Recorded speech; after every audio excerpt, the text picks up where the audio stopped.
Hello again, and welcome to the WCL Fantasy Football Forecast for Week 3. This is part 2 of, at minimum, a two-part video series that I'm doing this week. I'm once again Daley, here by myself because Cash is down in Florida doing the softball thing.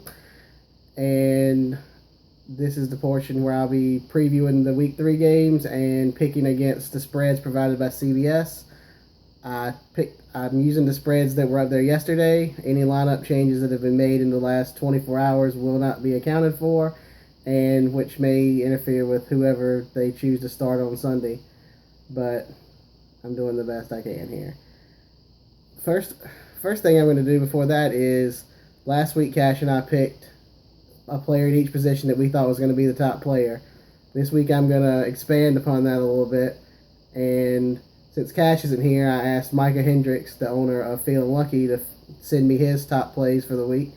And we're going to pit them against each other and see who ends up doing better. And you can mock me when mine is horrible like it was last week. Alright, my top quarterback for the week, Tom Brady.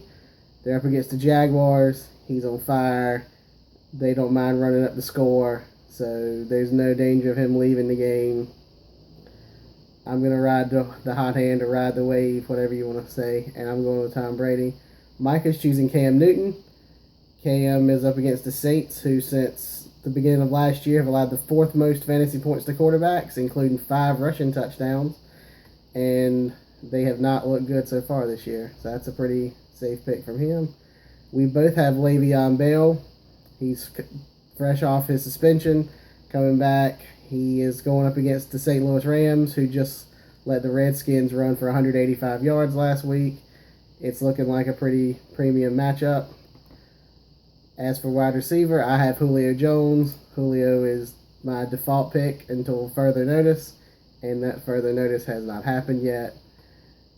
Micah has Randall Cobb. The Chiefs are 30th or worst in every pass defense category, playing against Aaron Rodgers home on Monday night. Aaron Rodgers has not thrown an interception at home since the 2013 season, at some point during that season, I believe. At tight end, I actually have Gronk written in my notes, but I'm going to change it, switch it up a little bit, and I'm going to go with Greg Olsen. I don't know.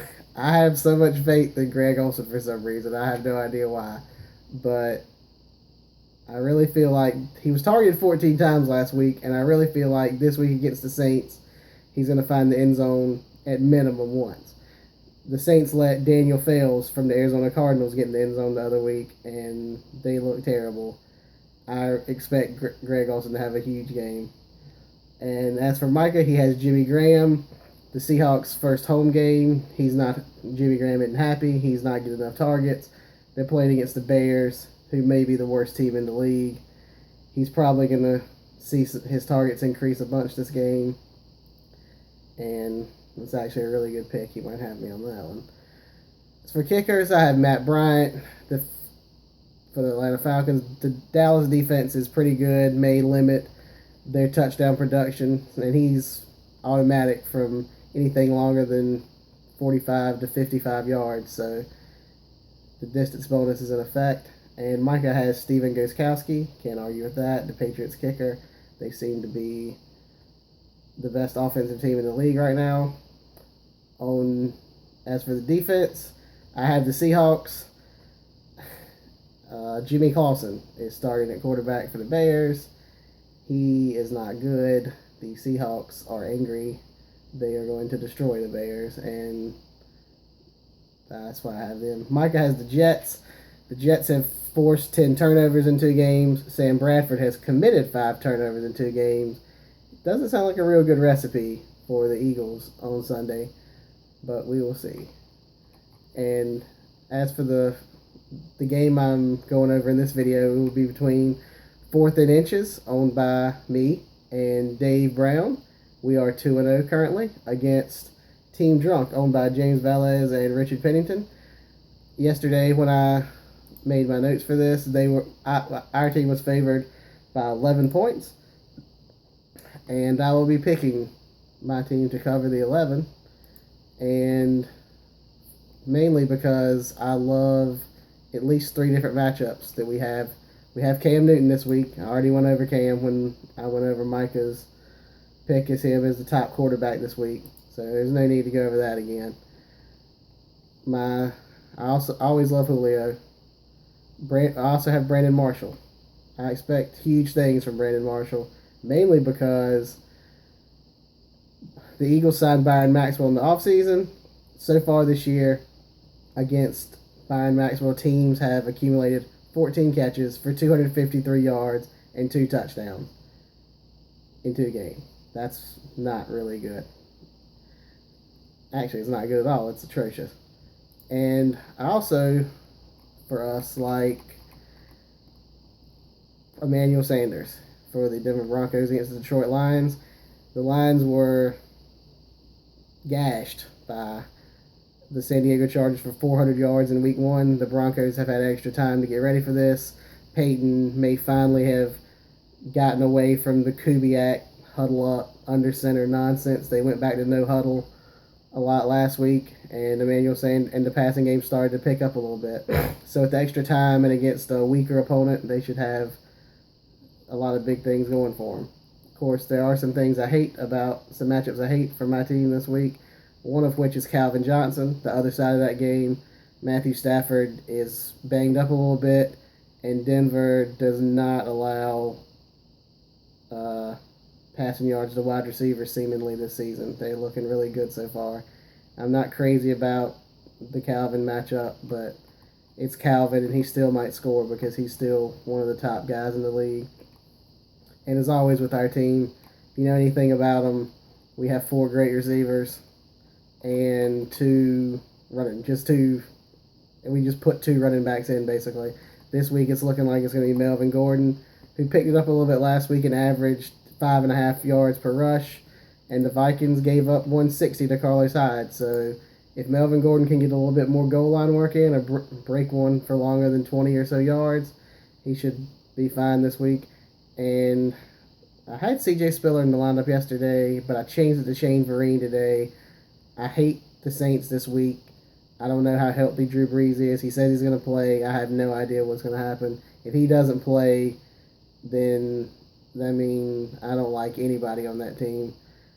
So we just went with Shane Vereen. He caught 8 passes last week for 76 yards, and it doesn't look like the Giants can run. So it looks like they're going to be throwing a lot of, when they're not throwing to Odell Beckham, they're going to throw a lot of short passes to running backs to try to get him in space, and that's where he seems to thrive.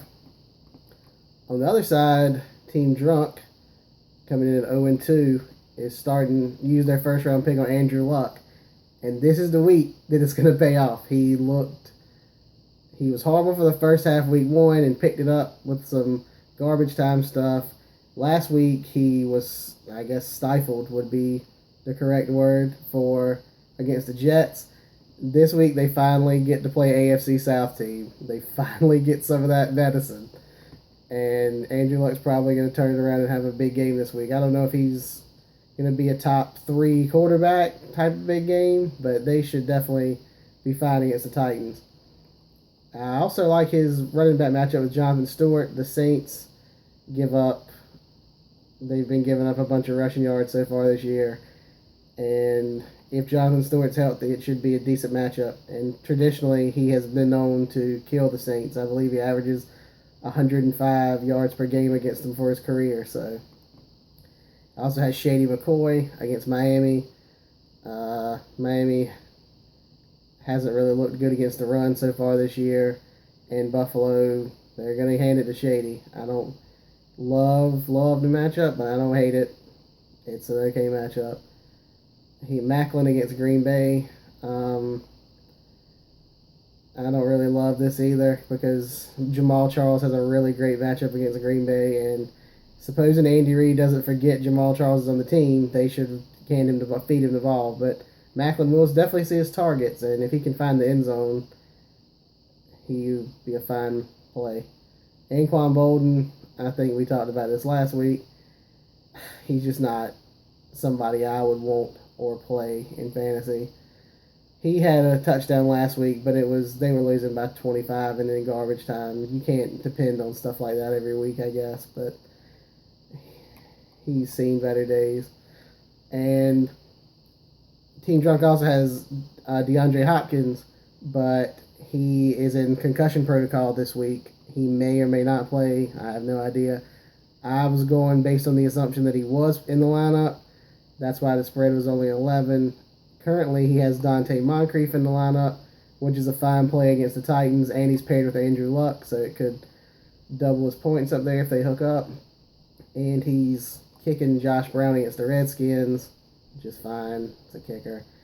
And he has the Texans defense against Tampa Bay, which seems like a fine team to pick on from time to time. You don't know what you're going to get from Jameis Winston. J.J. Watt could score a touchdown. You never really know. But as I said earlier, I will be taking 4ThinInches minus 11. The next game we're going to do is going to be Show Me Your TDs and the Dingbats, and I should have that video up shortly.